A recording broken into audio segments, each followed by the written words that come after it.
మనిషి తుమ్మినప్పుడు గుండె కొన్ని సెకండ్స్ పాటు ఆగిపోతుంది అని అంటారు. అండ్ అలాగే ఎక్కువసార్లు తుమ్మితే చనిపోతారు అని కూడా చెబుతూ ఉంటారు. ఇదంతా నిజమేనా? ఈ ప్రశ్నకి ఆన్సర్ నో. మామూలుగానే మనిషి యొక్క గుండె కొన్ని సెకండ్స్ అటు ఇటుగా కొట్టుకుంటూ ఉంటుంది. దీన్ని గమనించిన ఎవరో ఒక డాక్టర్ స్టేట్మెంట్ ఇచ్చి ఉండవచ్చు. అదే నిజమని నమ్మి ఇప్పటికీ కూడా చాలా మంది అదే అపోహలో ఉన్నారు. నిజానికి గుండె ఆగిపోవడం అనేది మనిషి చనిపోయిన తర్వాత మాత్రమే జరుగుతుంది. అంతేకాని తుమ్మిన ప్రతిసారి గుండె ఆగిపోయినట్లయితే ఒక్కసారి తుమ్ముడు చాలు మనిషి చనిపోయేందుకు. అండ్ అలాగే కొంతమంది వరుసగా 1కి 3 సార్లు తుమ్ముతూనే ఉంటారు. వాళ్ళందరూ చనిపోలేదు కదా. సో దీన్ని బట్టి మన కంక్లూజన్ ఏంటంటే తుమ్మడం వల్ల గుండె ఆగడం, ప్రాణాలు పోతాయి అనడం అన్నీ కల్పితాలే.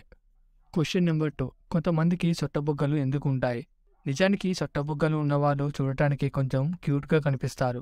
బట్ ఆ సొట్టబుగ్గలు ఏర్పడడానికి మెయిన్ రీజన్ ఏంటనే విషయం చాలా మందికి తెలిసి ఉండదు. ఒక థియరీ ప్రకారం ఈ సొట్టబుగ్గలు ఏర్పడడానికి మెయిన్ రీజన్ ఏంటంటే జైగోమాటికస్ మేజర్ అనే ఒక మజిలే కారణం. ఈ మజిల్స్ మన మౌత్ కార్నర్కి, చీక్ బోన్కి కనెక్ట్ అయి ఉంటాయి. డింపుల్స్ ఉన్నవాళ్ళు ఎప్పుడైతే స్మైల్ చేస్తారో అప్పుడు జైగోమాటికస్ మజిల్స్ అనేవి కాంట్రాక్ట్ అయ్యి వెనక్కి లాగుతుంది. దీంతో డింపుల్స్ అనేవి ఏర్పడతాయి. Question number 3.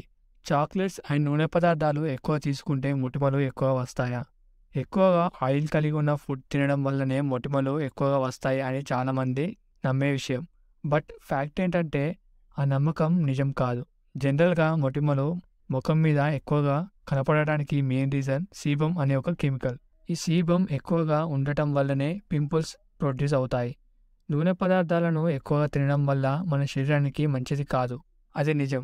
బట్ మొటిమలకి చాక్లెట్కి నూనె పదార్థాలకి ఎలాంటి రిలేషన్ లేదు.